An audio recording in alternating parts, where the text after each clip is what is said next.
The day I went to my future in-laws' house for the first time to introduce myself as their future daughter-in-law, I was incredibly nervous. As soon as I stepped inside the entrance, I was greeted by my future sister-in-law, Melissa. At first, she was all smiles, saying, "Nice to meet you," with a sweet demeanor. However, the moment my future husband, Adam, left the room, her attitude shifted drastically. "You should just leave," she coldly spat, splashing water at me. I was so shocked by her behavior that I couldn't say a word. My future in-laws, who were right there, said nothing. All they managed was a weak, "Oh, well, let's not make a fuss." Feeling humiliated, I stood up to deal with my soaking wet clothes, completely lost. Just then, the front door opened, and Melissa's husband, Ken, arrived, slightly late. "Hi, nice to meet you." I introduced myself weakly, pretending nothing had happened, but Ken looked surprised. "Wait a minute." At that moment, Melissa's face turned pale, her demeanor shifted, and the entire atmosphere changed. "My name is Lisa, and I'm 30 years old. Adam and I were introduced by mutual friends, and now we live a quiet life together. Though we haven't been blessed with children, I feel happy every day." My journey with Adam began several years ago. After graduating from vocational school, I worked in housekeeping services. I've always loved cooking and cleaning, and I'm proud to have helped so many families through my work. For example, I regularly assisted busy working couples by cleaning and preparing dinner, providing them with a relaxing home environment when they returned. For families with small children, I tidied their living spaces, giving overwhelmed parents a chance to breathe. And for elderly individuals living alone, I helped with daily shopping and meal preparation, ensuring they could maintain a safe and comfortable lifestyle. Through these experiences, I found deep fulfillment in improving the quality of life for others. One family I'll never forget was the Thompsons. One day, I received a call from the company I worked for about a new assignment, a large, luxurious home owned by a wealthy couple. When I arrived, I was struck by the spacious yard and grand gate. However, parts of the house seemed neglected. "Hello, I'm Lisa. I'll be helping out from today," I greeted them. The husband, Mark Thompson, welcomed me warmly. "I'm Mark, and this is my wife, Amy. Thank you for coming. This house is far too big for us to handle on our own, so we're grateful for your help." Amy, though looking a bit tired, gave me a kind smile. I began by touring the house, deciding where to start. From the large living room windows, I noticed the garden. Though it needed care, it was home to beautiful flowers Amy had nurtured. "These flowers are lovely," I commented. "Thank you," she replied softly. "I've been taking care of them for years." I started cleaning, polishing windows, dusting furniture, and organizing their home. Mark and Amy often watched me work, occasionally chatting with me. "You're so skilled for someone so young. How did you get into this line of work?" Mark asked. "I've always loved cooking and cleaning since I was a child," I explained. "I wanted a career where I could help others." Mark nodded in approval, looking pleased. Over time, we grew closer. Between tasks, we would sit for tea and share stories. One day, Amy showed me their family photo album. "What a lovely family. Is this your son?" I asked. "Yes," she said. "He works for a big company and travels all over the world, so he doesn't come home often. Right now, I think he's in, well, I forget which country." Though they spoke proudly of their son's success, a hint of sadness lingered. "It sounds like you're very proud of him." "We are," Mark said, "but we miss him a lot. When he comes home, it's the highlight of our year." Their longing for their son touched me deeply. I found myself wishing for his return, too. One day, Mark asked for a special favor. "Lisa, could you help me with something? Today is Amy's birthday." Honored, I prepared a special meal for her 77th birthday, complete with her favorite Japanese dishes and a homemade cake. When I served it, Amy's eyes welled with tears. "This is the most wonderful birthday I've had in years. Thank you so much, Lisa," she said, her words deeply moving me.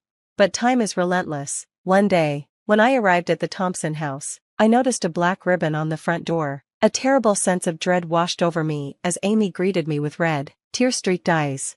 "I'm sorry I didn't contact you, Lisa, but Mark passed away yesterday," she said, her voice breaking. Her words hit me like a ton of bricks. Mark, who always greeted me with a warm smile, was gone. A painful tightness gripped my chest. From that day on, Amy's demeanor changed. She stopped tending to her beloved garden, and the once vibrant flowers began to wither. She would sit on the sofa, staring blankly, lost in grief. I tried everything to cheer her up, but the void in her heart remained. Even the meals I prepared would go untouched. "Lisa, I think it's time for me to prepare for my own departure," she said one day, her voice heavy with sorrow. Hearing her words, I couldn't hold back my tears. Every day, I searched for ways to lift her spirits. I took her on walks around the neighborhood, and with her son's permission, I even arranged small day trips for Amy to help lift her spirits. "Ever since you started visiting, my days have been so much brighter," she said one afternoon, her voice filled with gratitude. "I don't feel as lonely anymore. Thank you so much." Her words meant more to me than I could ever express. Just hearing her say thank you made everything worth it. However, only a few days after she shared those heartfelt words, Amy quietly passed away. For a while, I couldn't process the loss. The house, once filled with life and warmth, now felt vast and empty. Without Amy, it was as if all the color had drained away. I buried myself in work, using it as a way to numb the pain. My friends noticed the change in me, especially Emma, my close friend. "Lisa," she said one day, gently but firmly, "there's someone I really think you should meet. He's a great guy, just give it a try." After Amy's death, I hadn't been able to fill the hole in my heart. I went through the motions at work, but my passion was gone. Seeing me like this, Emma invited me to a dinner gathering. That night, for the first time in a long while, I dressed up a little and tried to push through my lingering sadness. When I walked into the restaurant, I saw Emma waving at me from across the room. Sitting next to her was a man I had never met before. "Lisa, come meet Adam," Emma said with a wide smile. "He's a really kind guy, and I think you two will get along great." Adam greeted me with a warm, gentle smile. As the night progressed, my nerves began to settle. During dinner, we talked about our work, hobbies, and families. Eventually, I shared my story about Amy. Before I realized it, I was crying. "I'm so sorry for bringing this up," I said, embarrassed. "It's okay," Adam replied, his voice soft and comforting. "Losing someone important is really hard." His warmth and understanding were like a balm to my soul. In that moment, I felt a weight lift off my heart. Adam listened quietly, his steady presence giving me a sense of comfort I hadn't realized I needed. After that night, Adam and I stayed in touch. We began meeting up regularly, grabbing meals, talking during breaks in our schedules, and simply enjoying each other's company. Spending time with Adam gradually filled the void in my heart. One evening, as we sat together at a quiet cafe, I found myself saying, "Adam, I feel so at peace when I'm with you. I want to be with you forever." Adam looked a little surprised, but then smiled gently. "I feel the same way, Lisa. You make my heart feel at ease. I want us to keep sharing these calm, peaceful days together." Tears filled my eyes, but this time, they were tears of joy. Being with Adam helped me rediscover my smile and my hope for the future. I felt certain that, no matter what challenges lay ahead, I could overcome them with Adam by my side. From that moment on, our days together felt like a dream. Each moment spent with Adam became a treasure. A few years later, we decided to get married. When the day finally came to meet Adam's parents, I was nervous. As we approached their front door, my hands trembled, but Adam gently squeezed my hand. "It's okay, Lisa," he said reassuringly. "My family is really nice." At the entrance, Adam's parents, Ryan and Sarah, greeted us warmly. "Nice to meet you. I'm Lisa," I said, trying to sound confident. "Thank you for having me today." "Hello, welcome. Please come in, we've been looking forward to meeting you," Sarah replied with a smile. "Make yourself at home." The atmosphere was friendly and inviting as they guided us into the living room. Sitting there was Adam's older sister, Melissa. Melissa greeted me with a dazzling smile. She was strikingly beautiful, with long, shiny black hair that gleamed in the sunlight and big, expressive eyes. Her cheerful personality instantly lit up the room. "Hi, I'm Melissa, Adam's sister. Thank you for coming today," she said warmly. "It's an honor to be here," I replied with a smile. At first, Melissa's friendliness put me at ease. We chatted easily about how Adam and I met, and the conversation flowed naturally. "So, how did you and Adam meet?" she asked.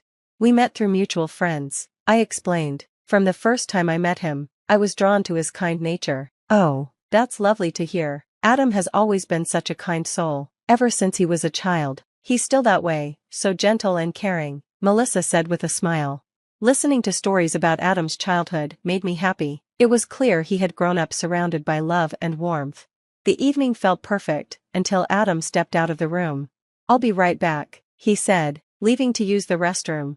The moment he was gone, Melissa's expression changed. Her eyes turned cold, and her friendly smile disappeared. "Why would he be with someone like you?" she sneered. "You're just a maid, after all." I froze, unsure of how to respond. "You don't belong in this family," she continued, her words cutting like knives. "Anyone can do housework. You're just a laborer, nothing more." Her gaze swept over my outfit, and she scoffed. "And that outfit? It looks like something out of the 80s. How embarrassing to stand next to Adam looking like that." Tears stung my eyes, but I couldn't find the words to defend myself. "This is exactly why you'll never be more than just a maid," she said cruelly. Then, without warning, she grabbed a glass of water and threw it at me. The cold water splashed across my face and clothes, soaking me instantly. I gasped, the shock leaving me frozen in place. "Oh no, the floor is wet now," she said mockingly. "Why don't you go clean it up? After all, that's your job, isn't it?" Her mocking laughter echoed through the room. Adam's parents sat silently, their awkward attempts at diffusing the situation amounting to a week. Now, let's not make a fuss." When Adam returned, he immediately noticed the wet floor. "What happened here?" he asked, concerned. I forced a smile, trying to hide my tears. "Oh, it's nothing. I just had a little accident," I said, excusing myself to the kitchen to calm down. As I wiped my face, Adam appeared behind me. "Lisa, are you okay?" he asked softly. "Lisa, what happened?" Adam's voice was filled with concern as he stepped into the kitchen and saw my wet clothes. He grabbed a towel and gently began to dry my hair. Tears welled up in my eyes as I hesitated before answering. "It was Melissa. She threw water on me and she said I'm just a maid. She told me to clean up the mess." Adam's expression darkened immediately. Without hesitation, he strode back into the living room, his voice sharp and filled with anger. "Melissa, what did you do? Why would you treat Lisa like that?" Melissa crossed her arms, feigning innocence. "What? I was just asking her to do her job. Isn't she a housekeeper?" Adam's parents shifted uncomfortably in their seats, but didn't say a word. They avoided his gaze, their silence a tacit acceptance of Melissa's behavior. "Melissa, that's enough." Adam's voice rose, his frustration evident. "Lisa is not just a maid, she's my partner, and you owe her an apology." Melissa rolled her eyes, her tone dismissive. "Oh, come on, Adam, you're overreacting. Lisa needs to get used to our family dynamics." I stood frozen, watching the scene unfold. I couldn't understand why Adam's parents didn't step in to stop Melissa. That's when I realized Melissa had always been coddled. She was the special child, born prematurely, often sick as a child, and never held accountable for her actions. Their overprotectiveness had turned her into someone who believed she could do no wrong. The door suddenly opened, and a man's footsteps echoed in the hallway. A tall, well-dressed man entered the living room. "Sorry I'm late," he said, his deep voice carrying through the tension. "I just got back from my trip."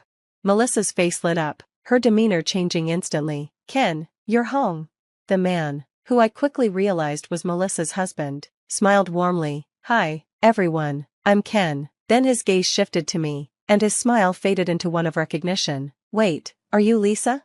I nodded, confused. "Yes, I'm Lisa. Nice to meet you." Ken's face brightened. "I can't believe it. My parents used to talk about you all the time. You helped my mom so much after my dad passed. She always said you were like family to her." Tears sprang to my eyes at his kind words. "I'm glad I could be there for her." Ken turned to Melissa, his expression now serious. "Melissa, what's going on? Why is Lisa soaking wet?" Melissa's face went pale. She stammered, I didn't mean to." Ken's gaze hardened. "You didn't mean to? Melissa, this is unacceptable. Lisa was a blessing to my family. She deserves respect, not whatever this is." I'm sorry," Melissa muttered, her voice shaky. "That's not good enough," Ken snapped. "You need to take responsibility for your actions. This behavior isn't okay." Melissa burst into tears. "I don't know why I acted that way," she admitted. I felt jealous. Lisa's worked so hard for everything she has, and I've always been taken care of. I felt useless and small compared to her, and I lashed out. "I'm sorry, Lisa." Her confession left the room in stunned silence. For the first time, Melissa's vulnerability shone through her polished exterior. "Melissa," I said softly, "thank you for apologizing. I hope this is the start of something better for you." Ken let out a sigh. "Melissa, none of that excuses what you did, but I'm glad you're starting to see things clearly. You need to make real changes." Melissa nodded, wiping her tears. "I will, I promise." The atmosphere was heavy as Adam gently took my hand. "Let's go, Lisa, we've had enough for today." As we left, Adam squeezed my hand tightly. "I'm so sorry, Lisa, I never thought Melissa would act like that." "It's okay, Adam, she has her own struggles to deal with. I just hope she grows from this." The drive home was quiet but comforting. We knew we would face any challenges together, no matter what. In the months that followed, Melissa's life took an unexpected turn. Her marriage to Ken unraveled as trust between them broke completely. They eventually decided to separate. Without Ken or her parents' constant support, Melissa faced the harsh reality of living on her own for the first time. She struggled but slowly began to grow. She got a job, learned to manage her finances, and discovered the strength she never knew she had. One day, months later, I ran into Melissa at a coffee shop. She looked different, still confident but with a newfound humility. "Lisa," she said softly, "it's been a while." "It has. How are you?" She hesitated. "I'm doing better. I've had a lot of time to think about what I did, and I want to say I'm truly sorry. I was wrong to treat you that way." Her sincerity surprised me. "I can see you're working on yourself, Melissa, that's what matters." Melissa smiled, a small, genuine smile. "Thank you." As for Ken, he moved on, focusing on his career and personal growth. Meanwhile, Adam and I continued building our life together. Despite everything, our bond only grew stronger. "I'm proud of you, Lisa," Adam said one evening. "Why?" "Because you stayed true to yourself. You're the strongest person I know." His words filled my heart with warmth. No matter what challenges came our way, I knew we could face them together, and for the first time in a long while, I felt at peace.